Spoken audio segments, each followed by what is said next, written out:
Riddles in Hinduism, an exposition to enlighten the masses. Dr B.R. Ambedkar. Part 1. Religious. Riddle number 1. The difficulty of knowing why one is a Hindu. India is a congeries of communities. There are in it Parsis, Christians, Mohammedans, and Hindus.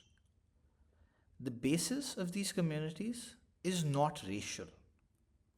It is, of course, religious. This is a superficial view. What is interesting to know is why is a Parsi a Parsi? And why is a Christian a Christian? Why is a Muslim a Muslim? And why is a Hindu a Hindu? With regard to the Parsi, the Christian, and the Muslim, it is smooth sailing. Ask a Parsi why he calls himself a Parsi, he will have no difficulty in answering the question. He will say he is a Parsi because he is a follower of Zoroaster. Ask the same question to a Christian. He too will have no difficulty in answering the question. He is a Christian because he believes in Jesus Christ. Put the same question to a Muslim. He too will have no hesitation in answering it. He will say he is a believer in Islam, and that is why he is a Muslim. Now ask the same question to a Hindu, and there is no doubt that he will be completely bewildered and would not know what to say. If he says that he is a Hindu because he worships the same God as the Hindu community does, his answer cannot be true. All Hindus do not worship one God. Some Hindus are monotheists, some are polytheists, and some are pantheists. Even those Hindus who are monotheists are not worshippers of the same gods. Some worship the god Vishnu, some Shiva, some Ram, some Krishna. Some do not worship the male gods, they worship a goddess. Even then, they do not worship the same goddesses, they worship different goddesses. Some worship Kali, some worship Parvati, some worship Lakshmi. Coming to the polytheists, they worship all the gods. They will worship Vishnu and Shiva, also Ram and Krishna. They will worship Kali, Parvati, and Lakshmi. A Hindu will fast on the Shivratri day because it is sacred to Shiva. He will fast on Ekadashi day because it is sacred to Vishnu. He will plant a bel tree because it is sacred to Shiva, and he will plant a tulsi because it is dear to Vishnu. Polytheists among the Hindus do not confine their homage to the Hindu gods. No Hindu hesitates to worship a Muslim Peer or a Christian goddess. Thousands of Hindus go to a Muslim Peer and make offerings. Actually, there are in some places Brahmins who own the office of a hereditary priesthood of a Muslim Peer and wear a Muslim Peer's dress. Thousands of Hindus go to make their offerings to the Christian goddess Mantmoli near Bombay. The worship of the Christian or Muslim gods is only on occasions, but there are more permanent transfer of religious allegiance. There are many so-called Hindus whose religion has a strong Mohammedan content. Notable amongst these are the followers of the strange Panchpiriya cult who worship five Mohammedan saints of uncertain name and identity and sacrifice cocks to them, employing for the purpose as their priest a Mohammedan Dafali fakir. Throughout India, many Hindus make pilgrimages to Mohammedan shrines, such as that of Sakhi Sarwar in the Punjab. Speaking of the Malkanas, Mr. Blunt says that they are converted Hindus of various castes belonging to Agra and the adjoining districts, chiefly Muttra, Eta, and Mainpuri. They are of Rajput, Jat, and Banya descent. They're reluctant to describe themselves as Muslims and generally give their original caste name and scarcely recognize the name Malkana. Their names are Hindu. They mostly worship in Hindu temples. They use the salutation Ram Ram. They intermarry amongst themselves only. On the other hand, they sometimes frequent a mosque, practice circumcision, and bury their dead. They will eat with Mohammedans if they are particular friends.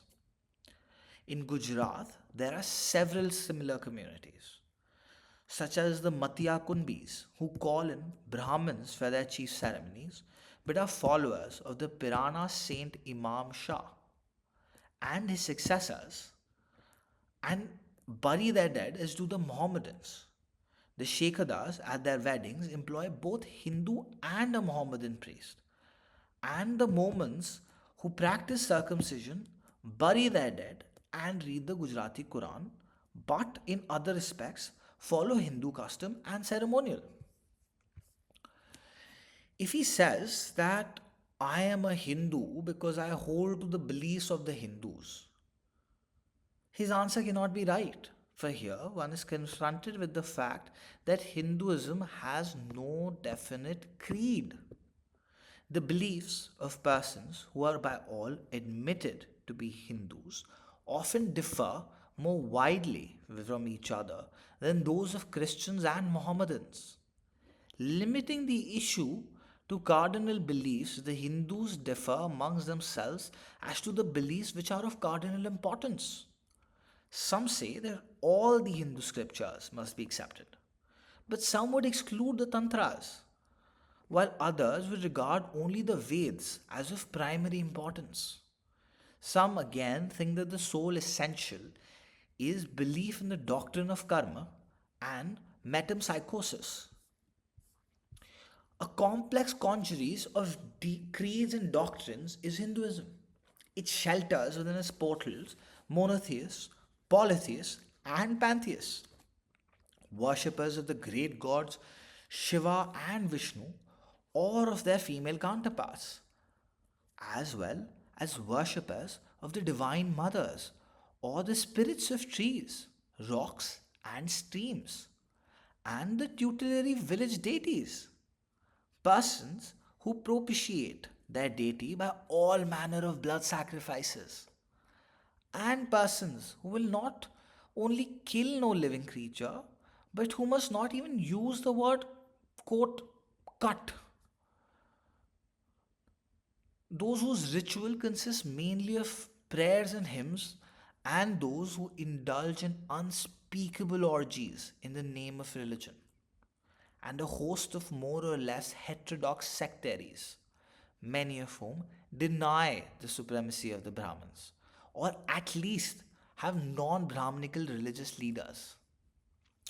If he says that he is a Hindu because he observes the same customs as other Hindus do, his answer cannot be true. For all Hindus do not observe the same customs. In the north, near relatives are forbidden to marry, but in the south, cousin marriage is prescribed and even closer alliances are sometimes permitted.